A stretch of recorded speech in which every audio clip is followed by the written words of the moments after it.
Bonjour et bienvenue. Aujourd'hui, on s'attaque à une question fondamentale pour tout gestionnaire. À partir de quel moment, exactement, une activité commence à gagner de l'argent? Eh bien, la réponse tient dans un concept clé, le seuil de rentabilité. C'est l'outil qui va nous permettre de passer de la simple compta à une vraie stratégie de pilotage. Allez, c'est parti. C'est la grande question, celle qui peut empêcher de dormir.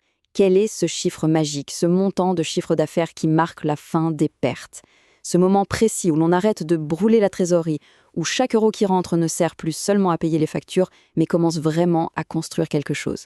C'est ce point d'équilibre, ce fameux point zéro qu'on va chercher ensemble. Alors, voilà notre feuille de route. On va poser le problème, puis on va apprendre à bien distinguer les charges. Ensuite, on verra comment calculer la marge, ce qui nous amènera tout droit au calcul du seuil de rentabilité. Et surtout, à la fin, on verra comment s'en servir concrètement. C'est un parcours logique pour une gestion beaucoup plus claire. Bon, la théorie c'est une chose, mais rien ne vaut un cas pratique pour que tout devienne limpide. Pour éviter de rester dans l'abstrait, on va suivre un exemple fil rouge du début à la fin, celui d'une structure de service à la personne. Imaginons un service d'aide à domicile. Cette structure a des salariés, elle loue des bureaux, elle a des véhicules. Bref, comme toute organisation, elle a des coûts. L'enjeu est simple, comment faire en sorte que l'activité génère assez d'argent pour couvrir tout ça et bien sûr pour pouvoir continuer sa mission sur le long terme. C'est notre cas d'école. Pour trouver notre point d'équilibre, la toute première étape, c'est de bien comprendre de quoi sont faites nos dépenses. En fait, n'importe quelle structure jongle en permanence avec deux grandes catégories de coûts. Et savoir les différencier, c'est vraiment la base de tout. D'un côté, on a les charges fixes. Pensez à ça comme le bruit de fond financier de l'entreprise. Qu'on ait un client ou 100 clients, le loyer, lui, il tombe tous les mois. Et de l'autre côté, on a les charges variables. Celles-là, elles dansent au rythme de l'activité. 0 visite chez un patient, 0 dépense de carburant. Une visite de plus, hop, la dépense augmente. C'est aussi simple que ça. Si on reprend notre service à domicile, les charges fixes, c'est très concret. C'est le loyer des bureaux, le salaire de la personne à l'accueil, les primes d'assurance ou encore l'abonnement au logiciel de planning. Qu'il y ait beaucoup de travail ou pas, ces coûts, ils sont là. Ils ne bougent pas. À l'inverse, les charges variables sont connectées directement à l'action sur le terrain. Chaque intervention va générer des coûts spécifiques. L'essence pour le déplacement, les gants ou le petit matériel médical utilisé, et bien sûr, les heures payées au personnel qui effectue la visite. Plus on intervient, plus ces coûts augmentent. Logique. Et cette distinction, elle est absolument cruciale pour la suite. Ok, maintenant qu'on a bien classé nos coûts, il nous faut un pont pour faire le lien avec le chiffre d'affaires. Ce pont, c'est ce qu'on appelle la marge sur coût variable. Il faut la voir comme le moteur économique de la structure. C'est elle qui va nous donner la force de couvrir toutes nos charges fixes. La marge sur coût variable, la MCV, c'est d'une logique imparable. Quand on facture une prestation, une partie de cet argent va tout de suite servir à payer les coûts qui sont directement liés, comme le salaire horaire ou le matériel. Eh bien, ce qui reste, juste après avoir payé ça, c'est la MCV. C'est cette somme qui, petit à petit, intervention après intervention, va venir rembourser le loyer et les autres frais fixes. Et pour que ce soit plus facile à piloter, on va traduire cette marge en pourcentage. C'est le fameux taux de marge sur coût variable, le TMCV.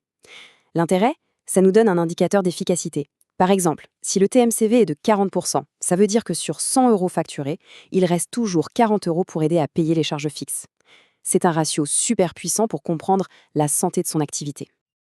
Et voilà, toutes les pièces du puzzle sont maintenant sur la table. On connaît nos charges fixes et on a notre taux de marge, c'est-à-dire notre capacité à les couvrir. On est donc enfin prêt pour le moment de vérité, le calcul qui va répondre à notre toute première question. Regardez cette formule, elle est d'une pure logique.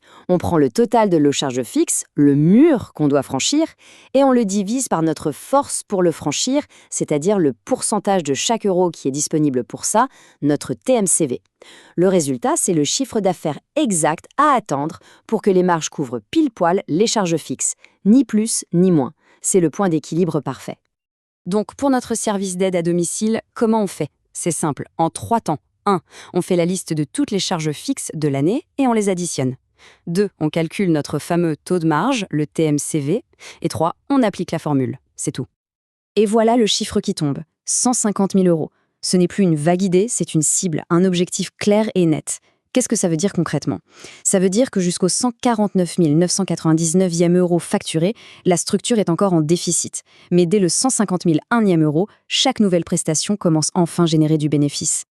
Une autre façon de le voir, c'est avec un graphique. Imaginez une ligne qui monte, celle des recettes, et une autre ligne qui monte aussi, mais moins vite, celle des coûts totaux. Eh bien, le seuil de rentabilité, c'est ce point magique où les deux lignes se croisent. Avant ce point, on est dans le rouge, en zone de perte. Après ce point, on passe dans le vert, en zone de profit. Et on peut même pousser l'analyse un cran plus loin. Le seuil de rentabilité nous dit combien il faut faire. Mais on peut aussi calculer quand on va l'atteindre dans l'année. C'est ce qu'on appelle le point mort. C'est le jour précis de l'année où, enfin, on a couvert toutes ses charges. Pour le calculer, c'est assez simple. On prend notre seuil de rentabilité, on le divise par le chiffre d'affaires qu'on pense faire sur l'année et on multiplie par 365 jours. Si on obtient par exemple 264 jours, ça veut dire que pendant 274 jours, l'entreprise travaille pour payer ses factures et que c'est seulement à partir du 275e jour, disons début octobre, que chaque euro gagné est du pur bénéfice. C'est une info énorme pour la motivation des équipes et la gestion de la trésorerie. Mais attention, le plus important, ce n'est pas tant de faire le calcul une fois par an. Le point crucial, c'est de comprendre que ce chiffre n'est pas une donnée figée. C'est un véritable tableau de bord dynamique, un outil vivant pour prendre des décisions tous les jours. Concrètement, ça sert à quoi? À tout. Ça aide à fixer ses tarifs. Ça permet de justifier un investissement. Par exemple, si on veut acheter un nouveau véhicule qui va coûter 5 000 € de plus par an en charge fixe, on peut calculer instantanément de combien le chiffre d'affaires devra augmenter juste pour couvrir ce nouveau coût. La décision devient tout de suite beaucoup plus rationnelle. Finalement, c'est vraiment ça l'idée à retenir. Quand on maîtrise cet indicateur, la comptabilité cesse d'être une corvée subie. Elle devient un outil de gestion et de stratégie incroyablement puissant. Ça donne les moyens de piloter son activité, de faire des choix éclairés et de ne plus simplement réagir aux événements. Alors, maintenant, l'outil est là. Une dernière question pour la route.